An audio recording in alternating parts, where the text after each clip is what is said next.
Build your better breakfast at Subway with the tasty 250 combo, a 16-ounce cup of freshly brewed Seattle's best coffee, and any delicious egg muffin melt. And don't hit the snooze on this deal. Right now, come in before 11 a.m. for a $5 foot-long breakfast sub. Subway, eat fresh.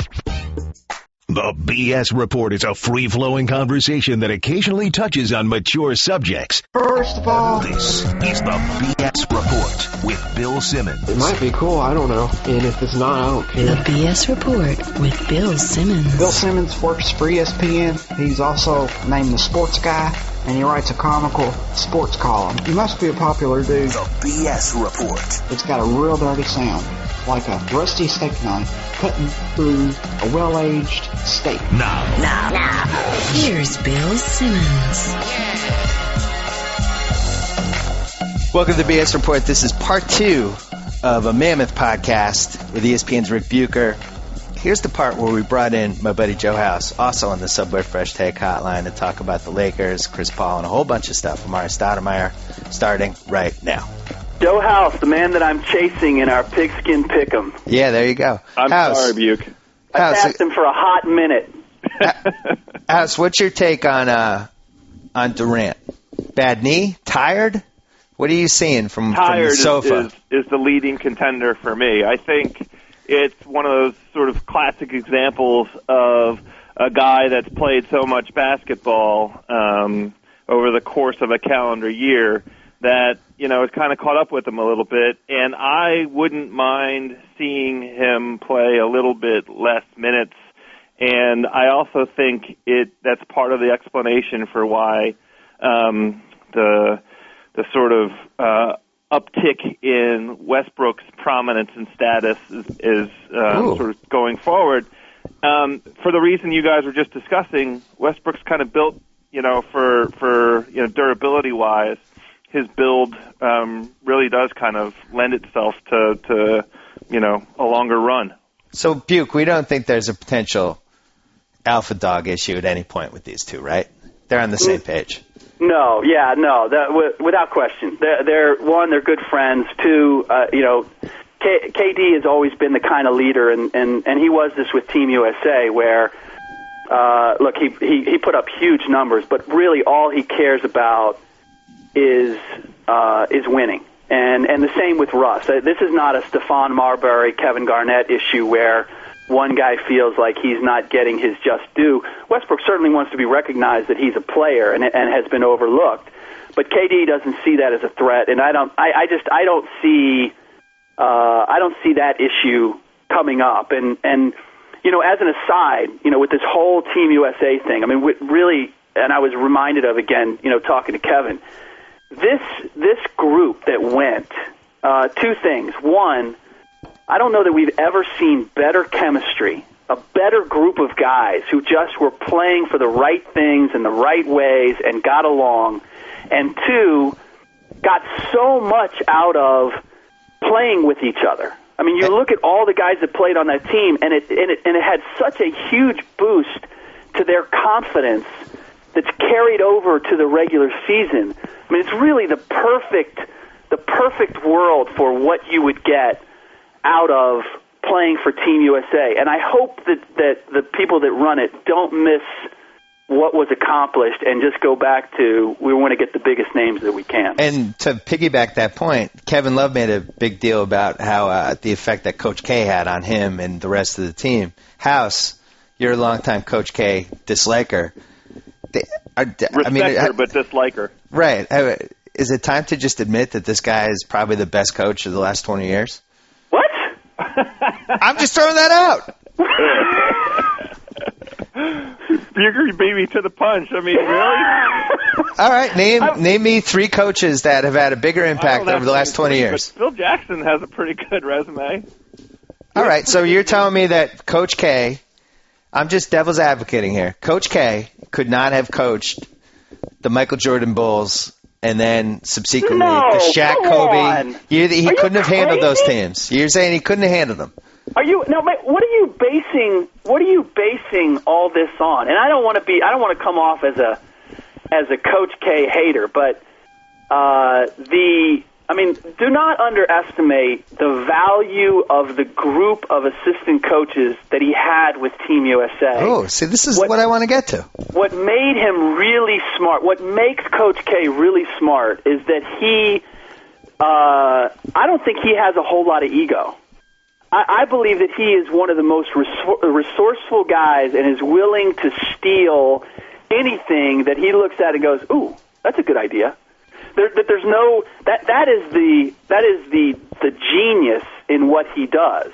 He's willing to co-opt his authority, be it with his players or with his assistant coaches, to get to the end. But to say all that, I mean, what he's done on the college level, I believe he was very smart in not taking a pro job. Really? See, we would have looked I feel at him completely different. I think he could have made it. So, House, you don't think he could have made it as an NBA coach on the level with the other guys who have succeeded at the highest level? No, I who knows? But the one thing I wanted to observe about the success with this group, it was almost a perfect assemblage of players for his style of coaching and the kinds of folks he relates to. They're really a bunch of kids who could be in college for all intents and purposes, many of them.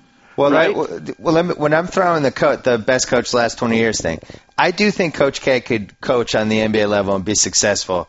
I'm not sure Phil Jackson could be a college coach. I think Popovich could.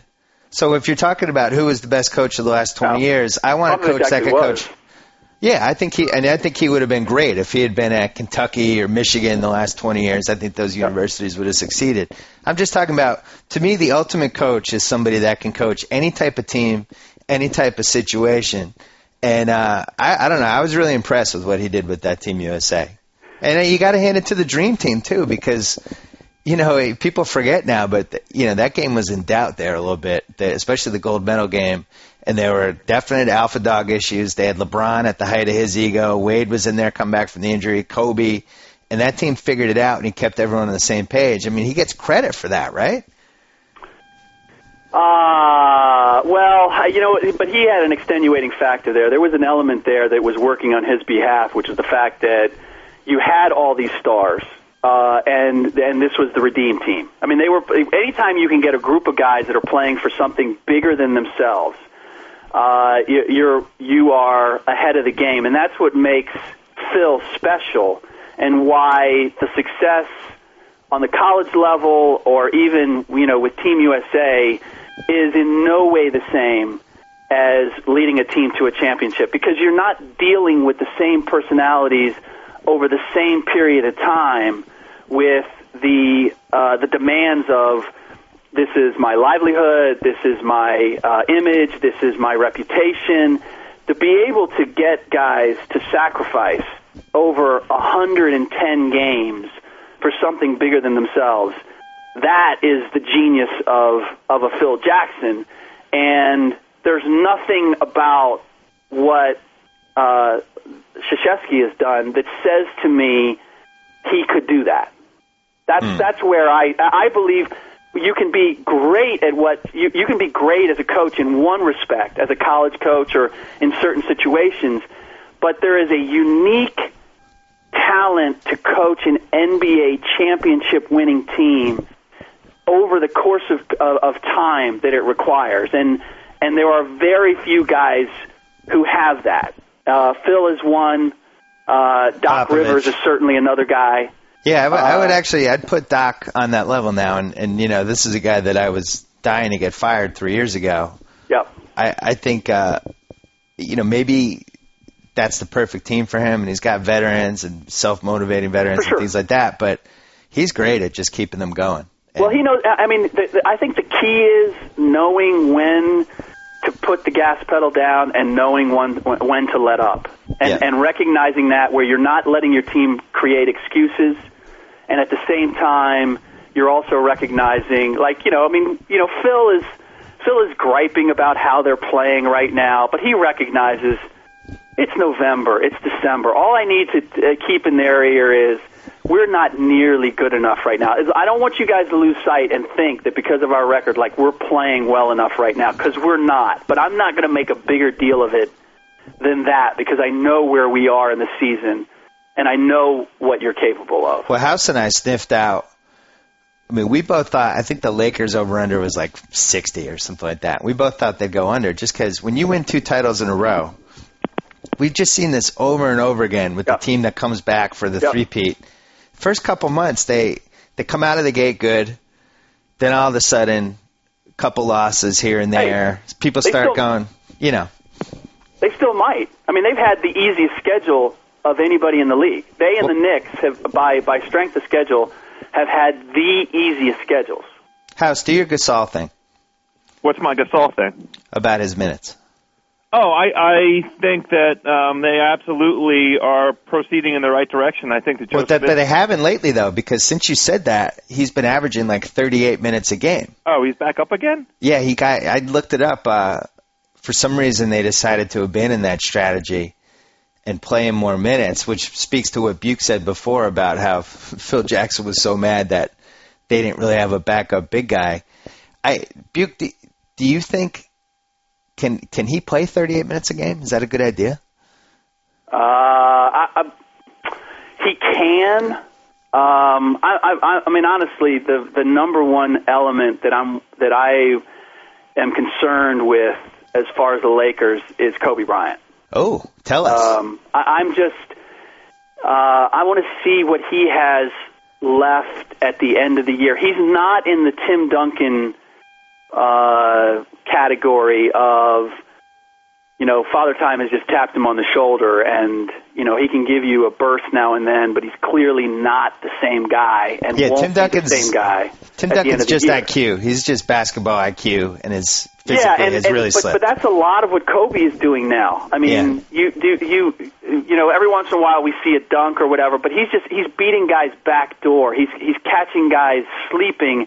He's not taking them off the dribble and crushing them. He doesn't get that clean step anymore. And I still, it's hard for me to say he's not going to find a way to get it done, but he's relying on his guile more than anything. And I really believe that the big question mark for the Lakers is, can they put enough of these games away? Can they, when they build a lead, can the bench sustain it so that they don't have to bring Kobe back to play hard fourth quarter minutes to eke out wins? Because he's going to want to, and that Phil's not going to say no. You want to be able to keep him in mothballs as much as possible to save whatever he has for the end of the year. Because as good as Gasol is, he's not a guy who has ever said, "Hey, Kobe, I got this." Right. And will take over a game and finish a game for you. He's a great facilitator. He's a great number two, but he will not. He does not have the personality to take over and win games for you and let your number one guy take a rest. All right, Buke, you can't go crazy when I ask House this next question. Yes, I can. No, you can't say that. Look, after the Krzyzewski thing, I reserved. I was throwing it out. It was a conversation starter. Before you ask the question, I just want to say how good Bucher sounds on a landline, by the way. Yeah, isn't it great? Such an improvement. So, House, people are saying that Kobe is now in his 1998 Michael Jordan stage where he's doing it on guile and doesn't have the same, like basically what Buke just said. Yeah. I would argue because, I think that's been a little overblown about how old he was that season. He was still pretty damn good, and he still had most of that first step. And if you watch those games, he was playing at a higher level than I think Kobe is. I would argue that he's playing more like the 2001 Wizards Jordan. Now, hold on. Don't go crazy, Buke. Don't go crazy. Let me finish. Before his knees went, Jordan was pretty good on that team. I mean, he was a borderline dominant guard, and then his knees went on him. House, you were there in Washington. Agree or disagree? I disagree. Okay. I pretty strongly disagree. And the reason is because Jordan's knees went really quickly. The tendonitis was creeping in. If you go back and look, and I'm sure I can dig up the clips. I have it right now, so keep going. I think the knee problem started like in December or January of that first year. Right. And he had some great stat lines in those first handful of months, but they that still was a team that did. You have it in front of you. Did they win 42 games in either of the seasons with him? Well, I'm looking it up right now. So his splits. So in November, that first year, listen to these stats. Ready, Buke? Yep. 26 points a game. Yep. 6.5 rebounds, 4.8 assists in November. Yeah. What was their record? And their record, I feel the exact same way. I don't know what their record was, but I'm going to assume that it wasn't that good. But he had months that remind me of what the Jordan. I just think that no matter how banged up your body is, if you're Jordan or if you're Kobe Bryant or whoever, you're going to get to 26 points. No, without question. But the question for me is, one, how many touches and how much focus do you have to have? How many plays do you have to run for that guy? And is his 26 points? I mean, this is a little bit like the whole Amare Stoudemire thing. In watching him and the suggestion that like he's having the best year of his career and he's so much better than he was in Phoenix. When I watch them play, he gets those numbers, but and they have been winning some games, but those numbers don't translate into making the game easier for everybody else. Right. And that's what I saw, and that was the big difference that I saw with Jordan in Washington as opposed to Chicago, is that he would get those numbers in Chicago, but he would get them, and he was being double teamed, and he was drawing so much attention that it was creating easy opportunities for everybody else, and those were winning numbers. In Washington, it was almost like he was doing what he had to do to get those numbers, in spite of the fact that he wasn't winning them games for them. And that was, as House can attest, a really bad Wizards team. Really bad. Yeah. And in no small part, Michael had a big hand in how bad that team was. Yep. Yeah, true. Yep. Jordan, how about this fact? February 2003, his final season, 10 games, averaged 27 points a game. I mean, he wasn't – that Wizards tenure that he had, even though they weren't great, and part of me kind of wishes he hadn't done it, he wasn't as bad as people remember. The team was bad, and he had trouble playing the back-to-backs and all that, but it was still – I mean, Buke, you were there, and I remember House, you went to those games. It was still thrilling to see him in person. I'm glad he came back. See, that's where I mean, look, it spoke in part to his greatness that he could just put up those numbers. Yeah. And being a shadow of himself. But for me personally, I wished he had not done it because having seen him dominate the way he could, and having seen him, even when he got the huge numbers, you still felt like he was doing it because he thought that this was the best way to win, and he was right. Yeah. He could win doing that. And now I was watching a guy grasping at something that he used to be, and in spite of us all seeing that he wasn't, he was like the last guy to realize, Mike, you're not that guy anymore. Well, I think because he had the knee crutch. Hurt to watch that. Yeah, I still to get a chance to be in the building again with him. And, I mean, I thought that trumped everything. So I loved it. I loved it, Buke, because for 2 years I got to see a player in a Wizards, in a Washington uniform that had the ability to score 55 points at any given moment. Yeah. And the last Washington player to fit that bill was Bernard King. Right. See, I was in the building when he hit the shot against the Jazz.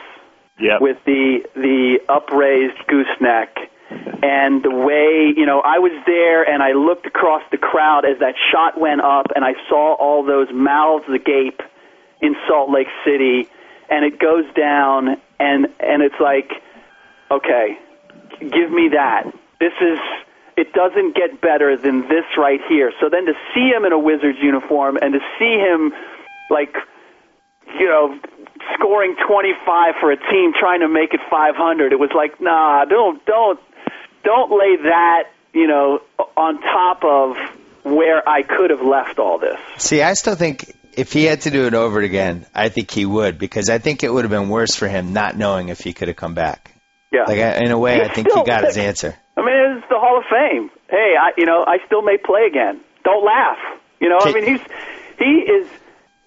the worst thing about the Hall of Fame induction is because to him, it was the suggestion that he can't play anymore. And in his head, he still thinks he could go out there and give you a good 15, 20 minutes. And might be able to. House, can you name... And possibly could, no doubt. House, can you name the number 4 and 5 scorers on that team?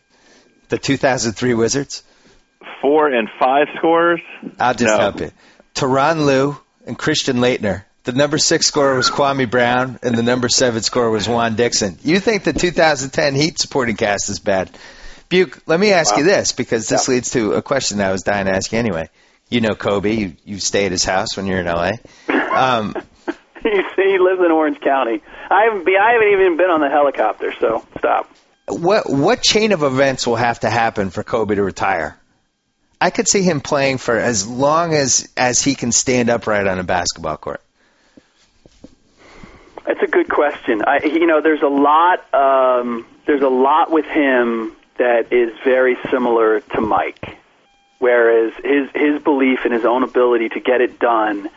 And what really fascinates me is the massive vacuum after this. Where and what does Kobe Bryant do to satisfy that focus, that commitment, that just the joy of trying to dominate? I don't know where he could possibly go. I think he's, in some ways, I feel as if he's less equipped for the afterlife than Jordan was, and we know how much of a struggle it was for him. So, and I would throw in Magic too. I think Magic had just as big of an issue. Think about the things Magic did from 1992 to 1996. He tried to coach, he tried to come back, he had a talk show, and those are things that I don't see Kobe even entertaining. Right. So it'll, I think for that reason, I think as much I don't know what else to do will keep him driving at this. This is where the collective bargaining agreement issue and the fact that we could miss an entire year really, really throws a wrench.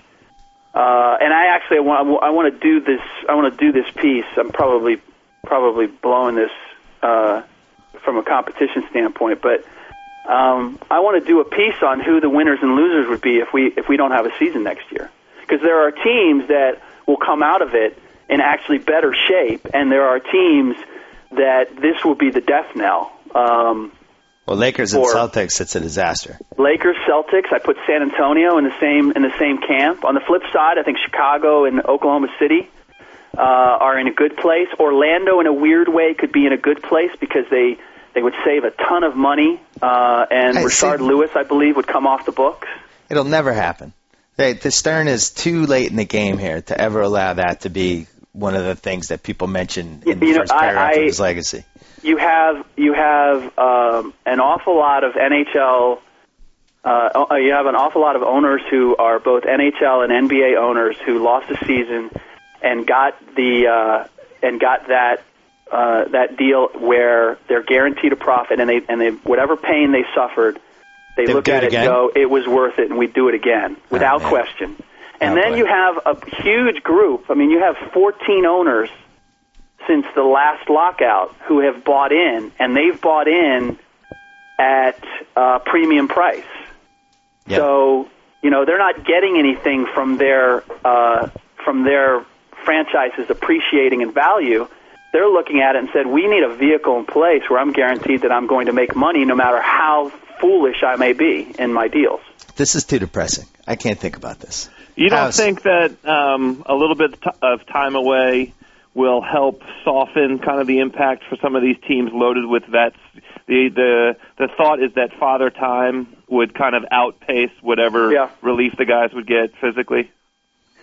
It's a fair question just because we saw with, Jordan, took a year off, was playing baseball and came back, and I don't know that he wins another 3 championships if he doesn't take that year off away from basketball. Yeah. It'll be interesting, but we're talking about a number of guys who are in a different place than Jordan was at that. I mean, Jordan was still early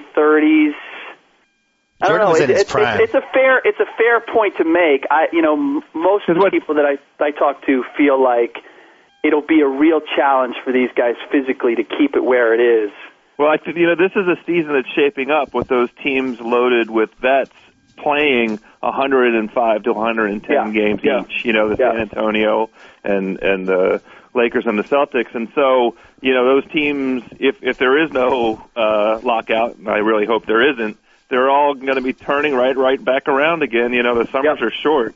Yep. And running right back out there again. You could make the case that those teams are going to be in a bad way no matter what, and that's again, with the Lakers and the Celtics, those have been my two teams to be in the finals, and I've steadfastly said that the Lakers are going to pull off a three-peat. But the thing that keeps hanging in my mind, aside from watching Kobe, is that you're talking about a team making a fourth consecutive run to the finals, and that just hasn't been done in forever. 5 times, I think, in history, 5 or 6. And you're going back some year. You're going back to a different era.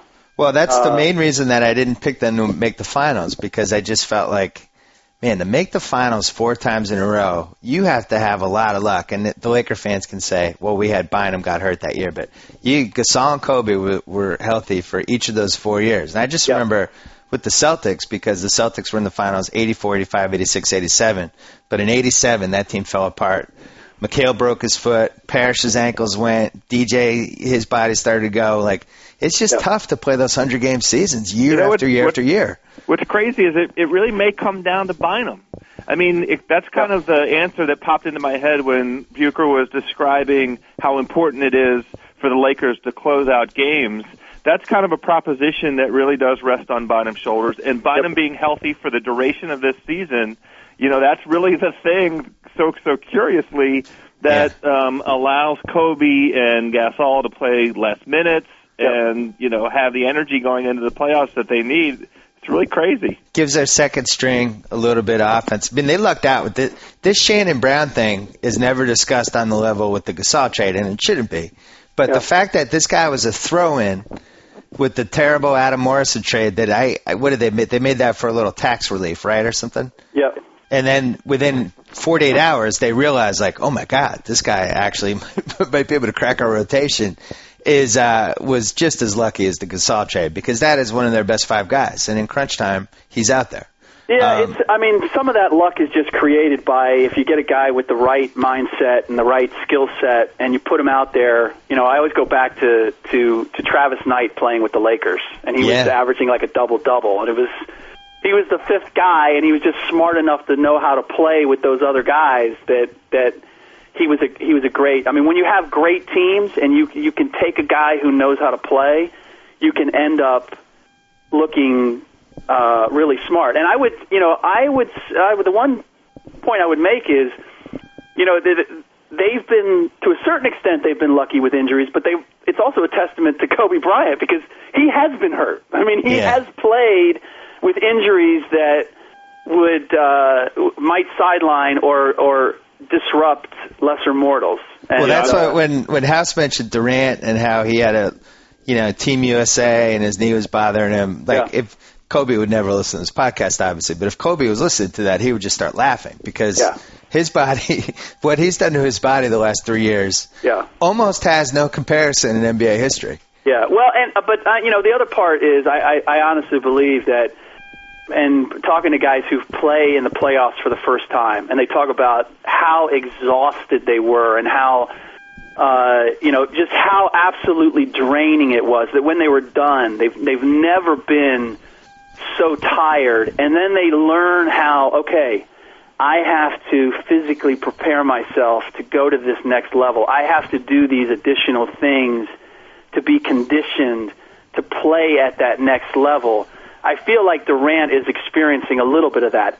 Great, has a great work ethic, works hard, has improved his game, but it's like anything. You can't naturally get to the next level until you experience it. Oh, I'm not there yet, so I have to do this, and I believe that's where he is. Can we all 3 of us agree that if our lives depended on it, we'd pick a Celtics-Lakers final, right? That would be the pick. Yeah, I'm going.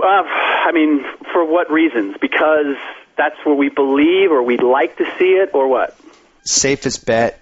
I think they're the best two teams. Yep. Miami's obviously a wild card, and the team that I'm just terrified of is Chicago, because they're one trade away from me wanting no part of them in a series. No. Yeah, I absolutely agree that it's Lakers Celtics, and I haven't seen one single thing from any team to suggest that there's a team that's right now ready to compete with either of them. Miami obviously would be scary in a series because of the two guys, but I just think the way that they're playing is so dependent on just them running, and you can't do that in June.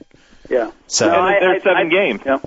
There's 7 games. Well, and the other part is, I mean, for me, it's just when I look at teams. I mean, look, are they going to have a great regular season? Are they going to, make the playoffs? Can they get to the second round? Sure, but what we see every year without fail is that as you go deeper into the playoffs, the test of your depth and the guys who can step up, it goes from your first 3 to your first 5, and now you need an Eddie House or a Posey or Big Baby or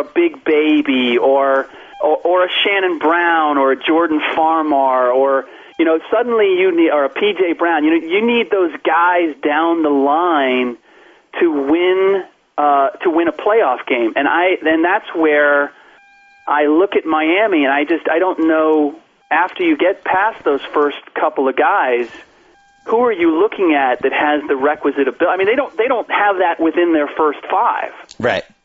Well, let me ask you this: Dallas. Yeah. Is that the team you would bet on if the Lakers somehow stumble, or San Antonio?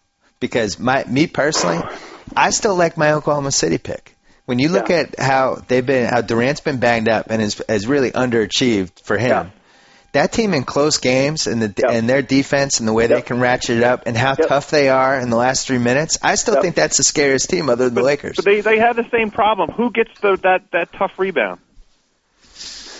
Well, I'm expecting Ibaka to continue to evolve, and I really like him. And the question is, how quickly can he evolve? It better be quick, right? And I'll tell you another thing: when they look at his numbers. Look at his numbers when he plays some of the best teams. Look at his numbers when he plays the Lakers. Couldn't agree more. And when they go small and they play that lineup with basically Durant and Green as the two big guys, it's pretty interesting. Teams have trouble matching up with that. They're so fast and so athletic, and they're just flying around. And the thing I like about them is that, well, first of all, that they could score in the last 3 minutes, which is the number one thing. But they have different looks. I think the biggest problem with this Lakers team right now is they only have one look. It's Gasol and Odom. And you know where you're getting, and they're going to go to Kobe in the last 4 minutes. Right. And whereas the Celtics, I think, are a lot more amorphous, and they can throw out the Big Baby, KG front line, they can give you a little Shaq. Like, they can throw different things at you, which is what makes them so tough. The big key for me with Boston and the improvement that I see, and we'll see if it carries over to the playoffs, because I think this was an issue, is that is trying to get Paul and Rajon playing well at the same time. Yeah. Both of them play their best when the offense is running through them. Now, what we're seeing now is that Paul has really found a way to be effective playing alongside Rajon, with letting Rondo sort of operate. If they can sustain that makes them really, really dangerous. And that, at the end of the day, that was, to me, was the hitch, aside from losing Perk, was that they couldn't, if you look at the games at particularly the games in the finals, and maybe even the conference finals, you never saw Rondo and Pierce having great games simultaneously. You're right. Rondo actually struggled because the farther they got, the more they leaned on Pierce and had things run through him, and Rondo didn't know. He's just not effective in the same way. He can't play off the ball. Yeah, it's like that stat, usage rate, which I think is a great stat.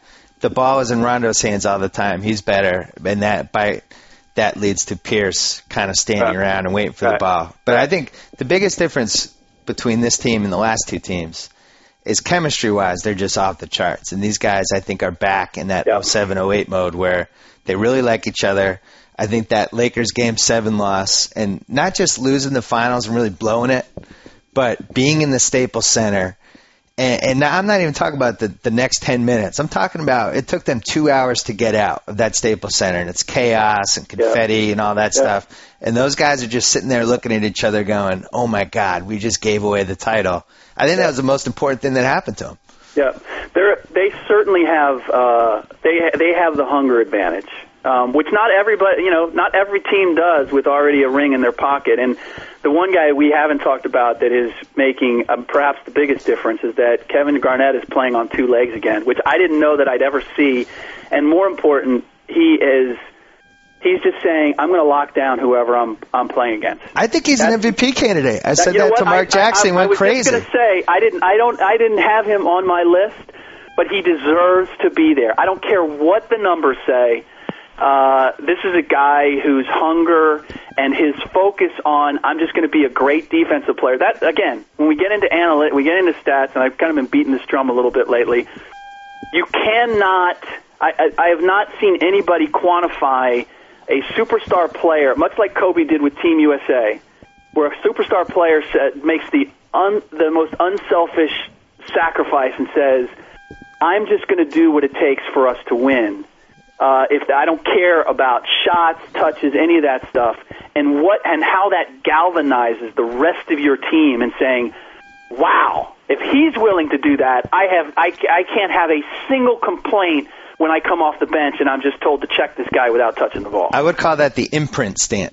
To just who put their imprint on their team the most. And to me, it's been Kobe, Kevin Garnett, and Derrick Rose. House, who's your MVP ballot right now? I actually really like Derrick Rose. I have him at the top of it. I mean, he transformed the franchise, really picking up again. You know, we're going to be talking about it all season. These Team USA guys who, just gained so much in the way of confidence and the experience on that world stage, and they all just hit the ground running. And so he's right there at the very top. And I don't know who I have clustered around. Dirk's got at number 2. Dirk and Amare have to be in there. I think KG has to be in there. Yep. I think Darren Williams has to be in there. Yep. Yeah. And then other than that, obviously Kobe needs to be involved, but I don't think he's had the greatest Kobe season by any stretch. But that would be the top 5. You almost put him there just because he's Kobe. He's the best player on one of the best teams. Yeah, and I think KG to me isn't an MVP, but he's an MIP. He's the most important player. Because he's the most important player on arguably the best team or one of the second best team in the league. Well, here's the thing with the Celtics that, and people say, well, San Antonio's 20-3, they have a better record. The Celtics are 19-4. They lost all 4 of those games in the last 40 seconds. Yeah. They had the ball with a chance to either win the game or tie it in the last 40 seconds. They have not really had their ass kicked yet. I mean, they could really be 22-1 right now. But the Lakers are fit a similar bill, don't they? Well, they during their losing streak last week, they lost a couple legitimate games. But I think that'll turn eventually with the Celtics because they're going to have some injuries. But I just think these first 7 weeks, you can't really play much better than they've played. Yeah. I mean, to me, there's two. The Celtics have played impressive basketball. The Lakers, in winning, I have not been impressed. I mean, they have overwhelmed inferior teams. And House, I probably said it before you came on. They and the Knicks have had strength of schedule, the easiest schedule so far this season. Yep. Yeah. So that 18-7 is somewhat deceptive. And it's I don't know where because Boston is on it, but they're somewhere in the middle. Boston is a plus 9.7 right now. If you're above 9, you're having a pretty good season. 100.7 scored and 91 given up. Miami is 100.8 and 91, so they're plus 9.8. It's actually slightly better. But I think the difference between those two teams is Miami really, really pours it on in these blowouts, whereas the Celtics take their win. Yep. And, I think against good teams right now, if I had to bet on any team in a tournament, I think you'd have to take the Celtics. That might change in 2 months. But you know what we're also seeing, and I was reminded of this by seeing all these long winning streaks? We really have this huge dichotomy, as much as we've ever had, between the good teams and the really bad teams. Which is good, though. It's good for the league. You want the teams to be front-loaded, I think. You know what? I wish it wouldn't drop off so dramatically. Yeah, but Just this is what we had in the 80s, though, Buke. This is what was so much fun about Celtics, Lakers, Pistons. Yeah, but you didn't. But you didn't have league pass, and in the '80s, it wasn't my job to watch every game. Right. But just don't watch the Eastern Conference. When I got to dial up Cleveland and Washington, or last night, I haven't had lunch with Love yesterday, and then he's like, "You coming to the game tomorrow night?" I go, I had a previous engagement. Minnesota's actually fun to watch. Yeah, Minnesota's the fun bad team. Yeah. Well, no, but. There are lots of the teams that fit what you're describing, Butte. Well, I think out of the bad teams, the must-watches and teams that you should go see in person, Minnesota is really fun. And everybody, I demand that everybody goes to see Blake Griffin when he comes to your arena. Because I don't know how long this lasts, because the way he plays, he might have like a slam ball type moment at some point. Just go out there now while he's doing this, because you just never know with this stuff. Yep. No, Go ahead. No, go ahead. I'm also enjoying Golden State. I really like the way they play. Yeah, until David Lee lost his left arm, and also I think he'd play one-handed if they ever had to chop it off. Without question. Most depressing teams. Monte is sort of in the Blake Griffin category of guys that you go just to see what he's going to do next, because he's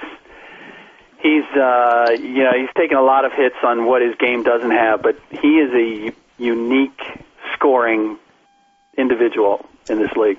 Most depressing teams. Charlotte is just a team I never want to watch. Yeah. Cleveland I never want to watch ever.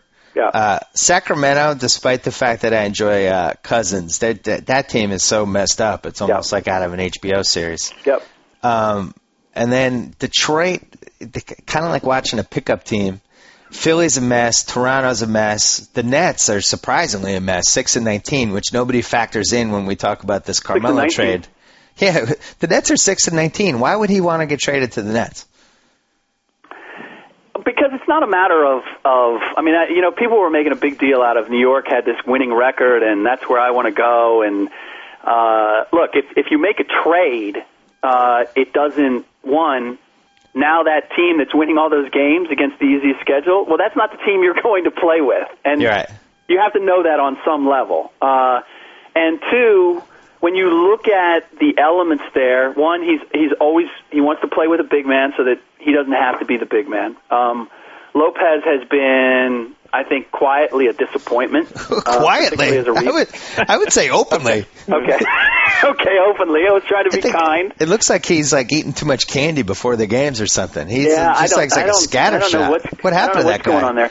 But if you look at the owner, I mean, if you're looking at Carmelo, who is in that camp of guys who see themselves as a brand and an entrepreneur, when you look at Prokhorov, you look at going to New York, you look at all of the assets that they have. I mean, that's a team that could build in a hurry. Now, the one question I have is, what's the relationship or the connection between Melo and Avery? Because clearly that is one of the biggest factors in why Melo's just ready to leave Denver. If I'm Melo, I want to go to the Knicks. I don't want any part of Avery Johnson of the Nets. I want to play in MSG. I want to play with Amare Stoudemire.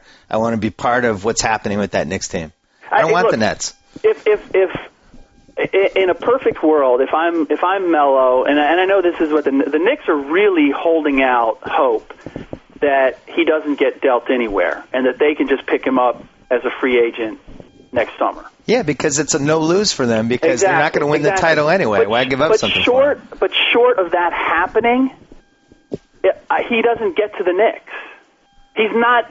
I don't see any way, shape, or form he gets traded to the Knicks. Denver would rather see him walk or convince him, and this is where I think you sort of find the middle ground where they say, hey, look, we can get you to New York. It's just not the Knicks.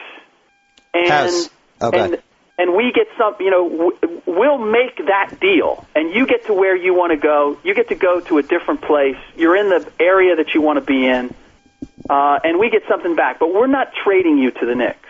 I'm all in on this New Jersey theory. I totally agree. Yes, I think it's a much, much, much better place for him to arrive. He gets to put his own personal stamp on that franchise for many of the reasons Buke just mentioned. I just think, he's starting fresh. If you walk into the Knicks, first of all, I'm not convinced that – I'm excited by the Knicks being good again, by the way. But I'm not convinced that they're anything – beyond a 42-win team. What's so alluring about that? I can tell you this. I don't want to play them in round one. Who, the Knicks? Yeah, if they had Carmelo and Amare, I don't want to play that team. I'm not saying the Celtics would have beat them. Well, but the question is, okay, so they have Amare and they have Melo, and they don't have that's a little scary, but no, it's scary. No. There's no little. I am scared by that team. Again, we're talking about playoff basketball. Yeah, they're defensively. What is that team? You're talking about two guys that kill the Celtics. Amari kills the Celtics, and Carmelo kills the Celtics, and you'll see tonight. As and I predict the Knicks win because the NBA, in their righteous wisdom, assigned Bill Kennedy to this game. Who only has a total history with Doc Rivers that ended up with both of them getting fined. So it'll be great to see him. Did they really assign him to the game? We got Bill Kennedy tonight. 2:25 in the afternoon. The conspiracy theories are out. Well, no. But I will say this: it's almost like the NBA. It follows the conspiracy theories and just pokes a stick at them. Yeah. You think Bill Kennedy is bad for the Celtics? You think we pay attention to that stuff? Yeah, we do. We're putting him out there again. Hey, do you, on a scale of 1 to 10, how much does Phoenix regret just not re-signing Amare? I don't know that it's regretting re-signing Amare as much as what they did in the aftermath, which is... That's the thing. Spending $80 million. We're going to pretend that we can scotch tape this thing. Yeah. That's the part that makes absolutely no sense. And my feeling is, again, this is a little bit like Denver with Melo. If you move Melo, move Chauncey Billups. Please move Chauncey Billups, except that you're rebuilding. That's what the Phoenix Suns have to realize. If you've lost Amare, move Steve Nash now. And I know people in Phoenix, and I know Al Gentry. I know they're stuck in a tough place because he's a draw. Guys love to play with him. He can make your team better than it is. All of those things. But I honestly, if they think he's going to stay there when his contract is up, they're mistaken. So they need to do something now and accept that, hey, we just need to go in a different direction. I just don't get the sense that that's the way they operate. House, I'd like to slap both of us on our backs. We saw this Amare thing coming. We knew that New York would. He's one of those rare guys that actually the New York spotlight is a good thing for him. Yeah, that's right, and I think we're probably on record somewhere. We are of loving it and loving him there. We went way over on the Knicks. Yeah, I mean, it's worked out kind of exactly as we imagined. And I really hope that the Knicks fans realize what a bullet they dodged by not getting Joe Johnson, because I do not think that he would have handled New York as well, and I think they would have been disappointed. I think part of playing there is coming alive and just being fearless, and that's, for better or worse, that's been his best quality over the last 7-8 years. He really does think that he's the best guy on the court. There's a little Alex Rodriguez in Joe Johnson. Ooh, that's not a compliment. No, but I mean, in terms of a guy who you look at the numbers and you go, wow, and you look at the physical gifts and you go, wow, and but then when you go, when it really matters, what has he given you? And I know that's changed for Alex to a certain extent, but I don't know that he has the personality to deal where Amare loves the attention. Amare feeds off the attention. I will say this. The thing that's been amazing is that his mid-range game has just, I think he's missed like 2 18-foot jump shots the whole freaking season. Yeah, D'Antoni's unleashed that, and you got to give him credit, because how many times have we seen a guy sign a big contract with a new team and either show up out of shape a la Baron Davis or make excuses or, I thought we were going to get more guys. This guy from the get-go is like, I'm your guy. I'm here. Here I am. Well, that's why Melo should go to New Jersey. He should go to New Jersey and do that. There you go. That's my one caution on that is, again, the schedule that they've had. Yep. And when I watch them play, when I watch Amare play, I don't see him making those. It's not like he's drawing double teams. He almost can't because of where he's shooting the ball. Yeah. So it doesn't necessarily make everybody better. What Landry Fields and Wilson Chandler, they're just attacking. Those guys have been relentless in their energy. I mean, Landry Fields is averaging 7.5 rebounds a game. And you know what we talked about? Unbelievable. We talked about that Kevin Love, guys who study how she missed this part. Yeah. Rebounding, guys knowing the geometry. Yeah. And actually, Landry Fields has that gene. Yeah. Like somebody will shoot and he's sneaking around, and kind of reminded me of myself when I used to play pickup before I retired. Just that knowledge of the court and the little dead spots to go grab a rebound. I'd like to thank Landry Fields for living my pickup career out. Wow. Appreciate it. You can't see my House, right now. You're much closer to this than I am. You should see my face. House, how dare you? Man. All those pick and rolls we ran in college, you're going to sell me out now? I mean, it was a nice little pick and roll, but come on. I'm making a comeback, Bucher. I've been on the treadmill. I have one comeback left. On this podcast or what? No, I'm making a comeback in general. You'll see me on the court again, guys. We got to wrap this up because this went way too long. I know. Well, we're gonna have to split it into fifth favorite day of the NBA calendar. What, December 5th? 15th, yeah. Well, that's what. You guys already cover all that? Well, I was talking about because I think we started there. Yeah, we started there, and about the trade machine. This is when the trade machine becomes great. I can't wait. Hey, by the way, note to ESPN.com. Because you can't make the trades unless the December. They should have a button where you can just turn it off and it's a free-for-all at all times. Because I hate the trade machine restrictions, with where you have to wait till December 15th. I know, but they should have a button where I could do whatever I want. Anyway, Joe House. Simmons, I thought you had that in your contract, that you had a button that you could push and do whatever you want. I thought that's how you got on the Warriors Heat podcast. Yeah, I forgot. Broadcast. I forgot. I do have that. Buke, we'll see you on Christmas Day in the sidelines, prowling around what city? I'll be at home. I got Warriors Blazers, the game that everybody will be snoozing on the couch. Oh God, poor Brandon I'm watching Roy. that. I like that game. I know, but Brandon Roy I'm not over feeling how sad this is with Brandon Roy. Yeah, he's just not the same. And then you read the articles and they're like, we can't do any more surgery. There's nothing left to really operate on. Okay, great. Not to open up another can of worms as I go out the door, but keep an eye on Chris Paul. He's looking like he's very close to that Brandon Roy camp. When I read that he's got bone on bone in that left knee, and I've seen the way he's moved, that's not an encouraging sign. I'm so glad you brought this up, and I think actually Steiny Moe and House and I talked about this when we did our 3-man pod. I went to the Clipper game 3 weeks ago. First of all, he's wearing a gigantic knee brace. Yeah, he's wearing a black jacket on his knee.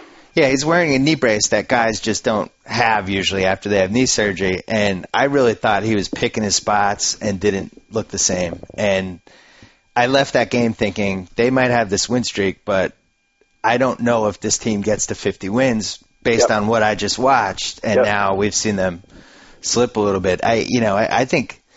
And it's not the talent. It's not so much the talent around him as the fact that Chris Paul does not look like the same player he did the first 2 weeks of the season. And then you look about, they removed his meniscus last year when they could have maybe tried to save it, and that's your cushion for your knee. I don't know. It's not good. I don't like where that's headed. Hey, and that somber note, Joe House and Ric Bucher, thanks so much. See you guys. Always a pleasure. So I get to sign off. Whoa! Thank you for downloading the BS Report with Bill Simmons. Too much fun. Check out more podcasts at the iTunes Music Store or at Podcenter at ESPNRadio.com. Peace out. Thanks, Bill. Geez, after all that witty and observant sports analysis, it's getting a little warm in here. Oh, wait, forget it. It's actually these ridiculously warm and tasty Subway melts. The new Chipotle chicken and cheese fresh toasted on flatbread. And the new Chipotle steak and cheese built fresh from the bread up with melted in flavor. Just look at that melty cheese. Just want to roll up my sleeves and dive face first into the Italian BMT. The biggest, meatiest, tastiest, and melted till the cheese bubbles in